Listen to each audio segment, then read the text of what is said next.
कुठे गेली होतीस? नामजोशींकडे. त्यांच्या सुनेचा न्हाणवलीचा कार्यक्रम होता ना, त्याचं आमंत्रण होतं. अहो कृष्णा ऐकेच ना, हट्टच धरायला लागली. मग ताई म्हणाला तिलाही घेऊन जा.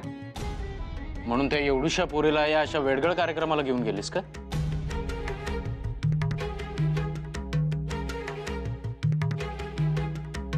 आणि मुळात तू तरी का गेलीस तिकडे?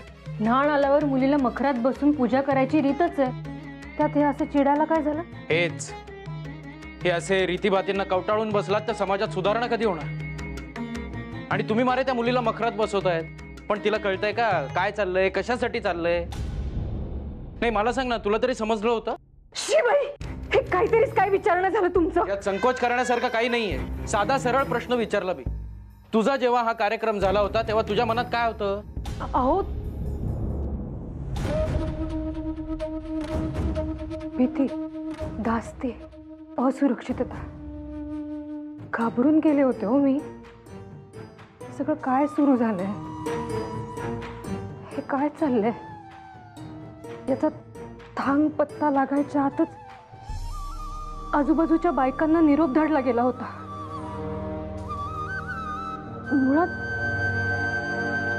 या सगळ्यामध्ये आजूबाजूच्या बायकांनी आनंदाने एकत्र जमण्याचा काय मुद्दा होता, मला हेच लक्षात येईना. कारण मला रडू येत होतं आणि मला खूप रडायचं होतं. आईच्या कुशीत शिरून तिच्या मांडीवर डोकं ठेवून मला अगदी धाय मोकलून रडायचं होतं. माझ्या या मनस्थितीत, या अशा अवस्थेत मला काठापदराचं हेरवल उघडं नेसवलं, केसात गजरा मारला. कुणीतरी असं अचानक समोर आलं आणि माझ्या कपाळावर लाल भडक कुंकवाचा टिळा लावला.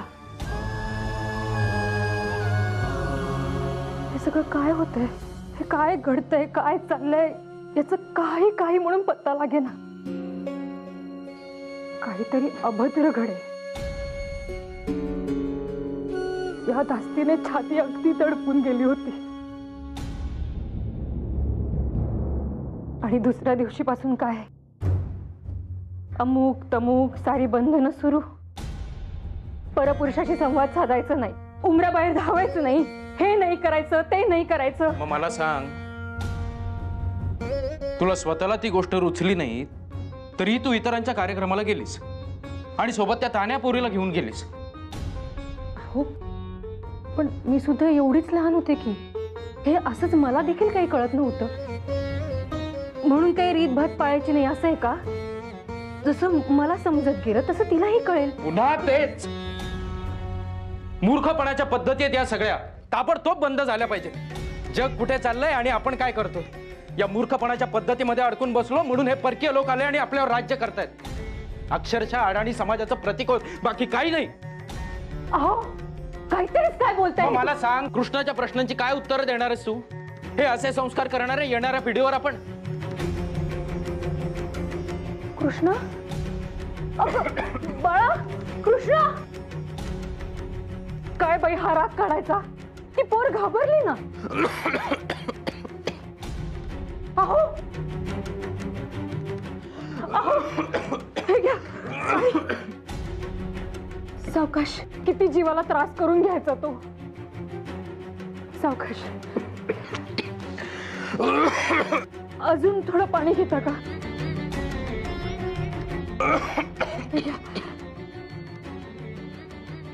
सावकाश.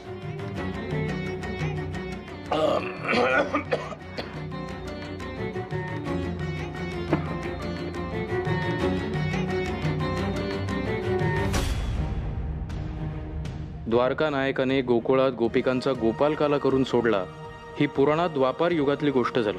पण याच स्त्री विश्वेश्वर जारपटूच्या दुर्गुणांचे अनुकरण करणाऱ्या धर्माधिकाऱ्यांना महाराष्ट्रीयांनी गुर्जर लोकांप्रमाणे युवती तारुण्य वपोत भोगात आण्याभराची पाती कशी दिली नाही याचे आम्हास नवल वाटते.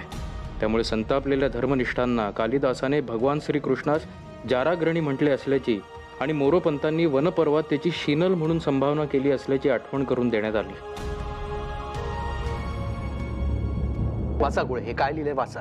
हे असं लिहिणं, ही अशी टीका शोभते का?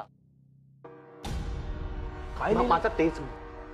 अरे वा गोळे केळकर, आज आपणही केसरी कार्यालयामध्ये आलात. काय विशेष? विशेषच म्हणायचे. त्याचे असे आहे गोपाळराव,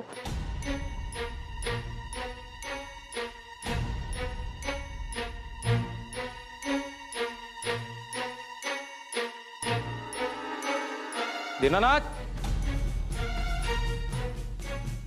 आज काही विशेष दिवस आहे का? विशेष दिवस कसला?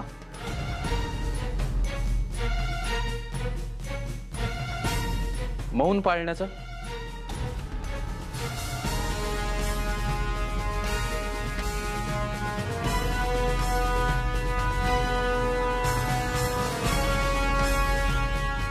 आगरकर, आजचा केसरीतला अग्रलेख फारच जहाल टीका करणारा झालाय, असं नाही वाटत का तुम्हाला? कोणता हो? कोणता काय? अहो नाणवलीचा. आगरकर, हे विषय आपल्या माझघरातले आहेत. त्याची अशी जाहीर चव्हाट्यावरची चर्चा करून काय साधलं तुम्ही? हे करणं कितपत योग्य होतं? प्रथा योग्य की अयोग्य हे महत्वाचं आहे नामजोशी. विषय माझघरातले आहेत किंवा आणखीन कुठले आहेत हे महत्वाचं आहे का?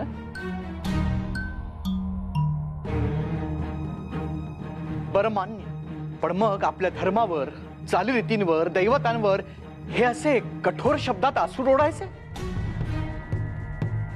या रीती परंपरा कुठेतरी धर्म आणि देवतांशीच जोडल्या ना आपल्या पूर्वजांनी आणि धर्मग्रंथांनी. मग आता या विषयाचा उहापोह होत असताना त्यांचा उल्लेख होणं स्वाभाविकच आहे. आगरकर, आणि कुठलीही प्रथा कितीही लोकप्रिय असो आणि कितीही काळ चालत आलेली असो, पण त्यांनी जर लोकांचे नुकसान होणार असेल तर त्यातले दोष दाखवणं हे आजवर केसरीकारांनी आपलं कर्तव्य समजलं नाहीये का? आणि पुराणातले रासलीलेचे दाखले देताना आपल्या लेकी बाळींसोबत कोणी असं वर्तन केलं तर ते आपण खपवून घेऊ का याचाही विचार करावा सुज्ञांनी.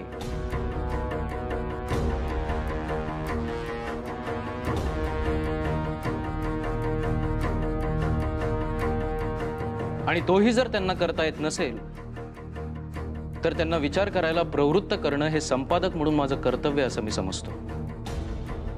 आगरकर, अहो देवांची आणि आपल्या मर्त्य मानवांची तुलना कशी होणार?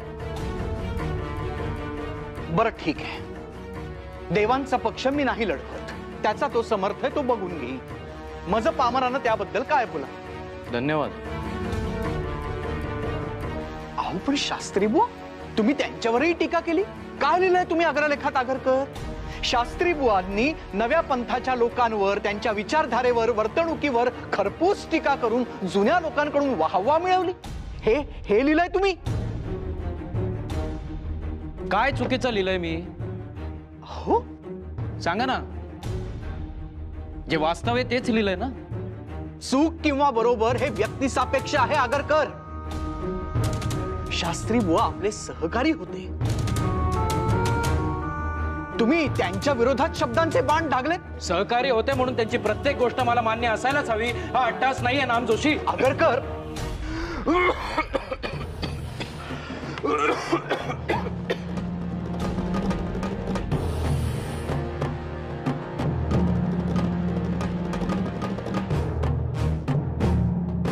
शास्त्री बुवा आपले सहकारी होते आगरकर.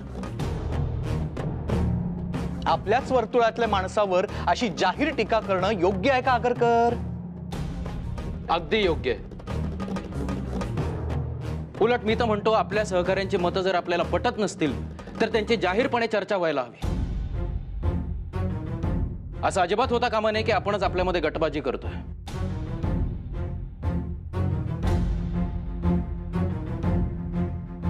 आगरकर,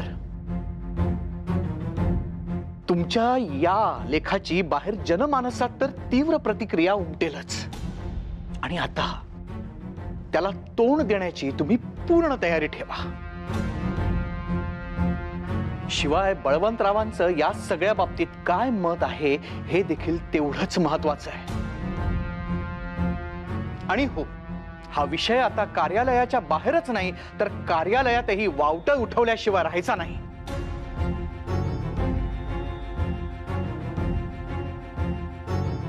एकदा का लेखणी हातात घेतली की परिणामांची चिंता करणं हा केसरीकारांचा स्वभाव धर्म नाही नामजोशी. जे होईल ते होईल. परिणामांना घाबरून मी माझ्या कर्तव्यापासून लांब पळणार नाही.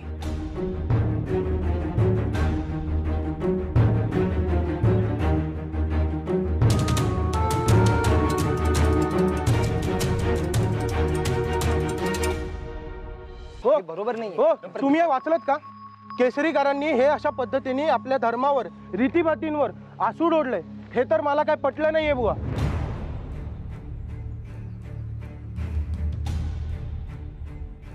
अहो आज यांच्या हाती पत्र आले म्हणून काय वाटेल ते लिहितील. आज या विषयावर लिहिले, उद्या आणखी कशावर लिहितील. छे छे, हे काही पटण्यासारखे नाहीये. आजवर सामान्यांचं वृत्तपत्र म्हणून केसरीची ओळख होती, पण हे थेट माझ्या घरातल्या विषयावर गेले. आमच्या घरातल्या पोरी बाळींवर यामी लिहावं हे काही पटले नाही. केसरीकरांना याचं उत्तर द्यावं लागेल. बरोबर आहे. ते बघा आले ते. काय झाले काय? अहो बळवंतराव हे काय चालू आहे? काय लिहिलंय आपण? आपल्याला शोभतं काय? कशाबद्दल बोलतात नेमके? हे बरे हा, छापायचे आपणच आणि वरतून विचारायचेही काय म्हणून. बुवा मला खरोखर कल्पना नाही आपण काय बोलताय त्याची. तर स्पष्ट सांगाल तर बरे होईल. हे याबद्दल बोलत होतो मी. काय लिहिलंय यात?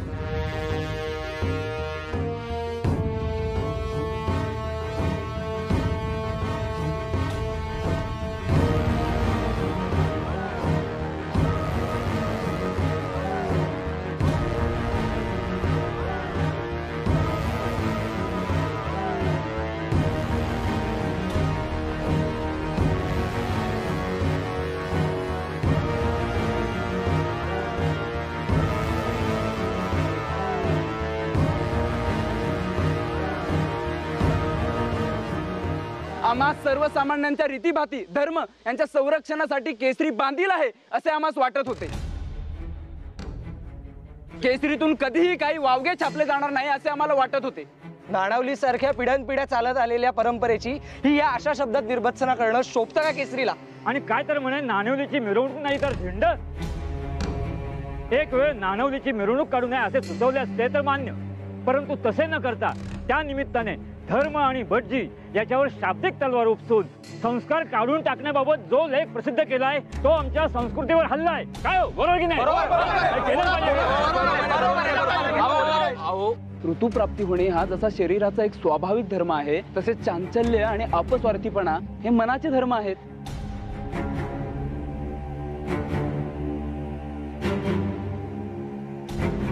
आणि जर आपल्याला खरोखर समाज सुधारणा करायची असेल तर ती धर्माची थट्टा करून किंवा लोकांना जुन्या वेठी धरून चालणार नाही.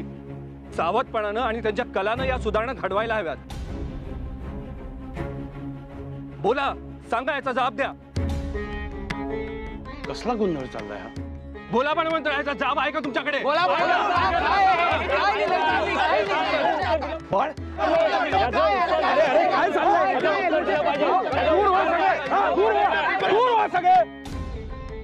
एकट्या माणसाला असं कोंडीत पकडणं काही योग्य दिसतं का? अहो जनार्दन पंत, आपण तर वडील असा मी, आपणच असे वागलात तर पोरासुरांनी कोणाकडे बघायचं? आणि आपण काय आज ओळखता का बाळला? अहो शांतपणे चर्चा केली तर ऐकून नाही का घेणार तो? अहो पण गोविंदराव, तुम्ही हा लेख वाचलात का? अहो केसरीतला प्रत्येक शब्द काय एकटे बळवंतराव लिहितात का? अहो ती 4 टाळकी आहेत, त्यांची 40 मतं आहेत. अशा परिस्थितीमध्ये थोडं पुढं मागं व्हायचं. आपण सुधारणा तर करू शकतो ना, दुरुस्त्या करता येतात.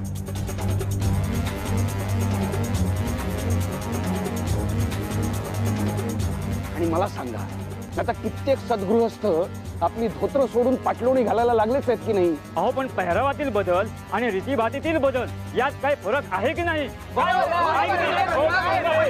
अहो अहो तुम्हा सर्वांची मतं योग्यच आहेत. अहो पण केसरीकार सुज्ञ आहेत. ते आपापसात चर्चा करतील आणि काय त्या सुधारणा करतील एकदाच्या. तुर्तास तुम्ही डोक्यात राग घालून घेऊ नका. आपल्या कामाला निघा. आणि हो, केसरी आपल्या सर्वांचा आहे आणि तो तसाच राहील ह्याची खात्री बाळगा. या, निघा आता.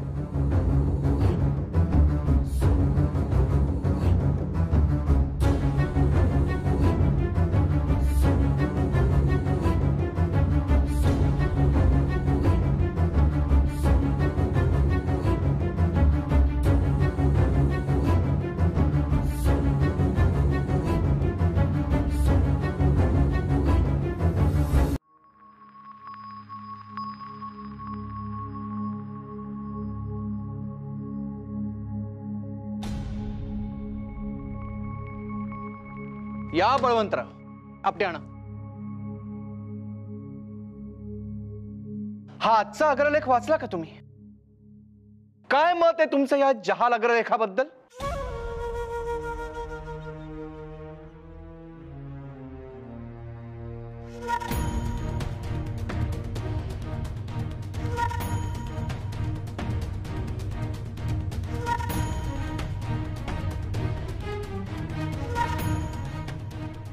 खरी देश सुधारणा करायची असेल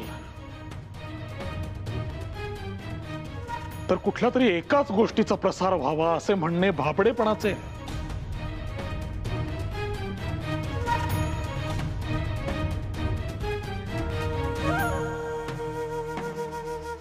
ज्याप्रमाणे कुठल्याही मेजवानीचा थाट हा फक्त साखर भाताने किंवा जिलेबीने उठत नाही,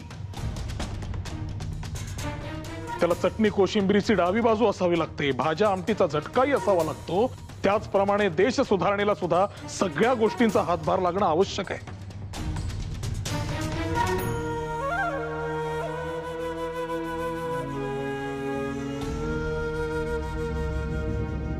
एकच गोष्ट सांगू आणि दुसरी नकोच, हे योग्य नाही.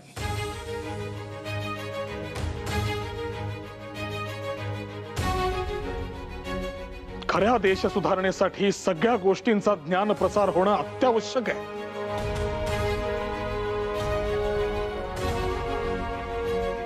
शिवाय प्रत्येकाला प्रत्येक गोष्ट समजेलच, त्यातलं गम्य असेल असेही मुळीच नाही. केसरीच्या भिन्न आवडीनिवडी असणाऱ्या, सगळ्या थरातल्या, कमी अधिक शिक्षण असणाऱ्या सगळ्या वाचकांसाठी आपण विविध विषयावर निबंध लिहायलाच हवेत.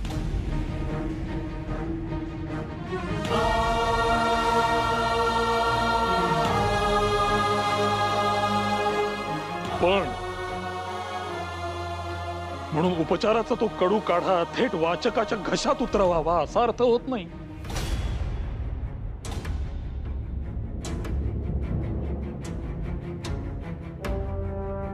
केसरीतून आपण घेत असलेल्या भूमिकेचा आपल्या वाचकांना सार्थ अभिमान आहे. गेले अनेक वर्ष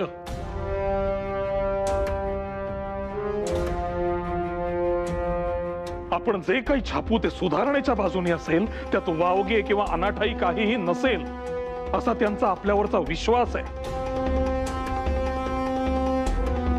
आणि तो विश्वास जपणं हे आपलं कर्तव्य आहे.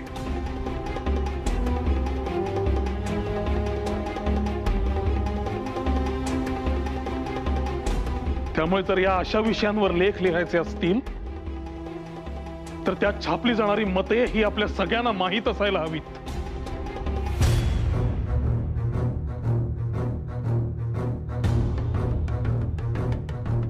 केसरी हे आपण एक विचाराने चालू केलेलं, एकमताने चालवलेलं पत्रक आहे. त्यामुळे केसरीत छापला जाणारा प्रत्येक शब्द हा आपल्या सगळ्यांना मान्य असायला हवा, सगळ्यांच्या मनातला असायला हवा. कुणा एकाचे विचार हे केसरीचे विचार म्हणता येणार नाहीत.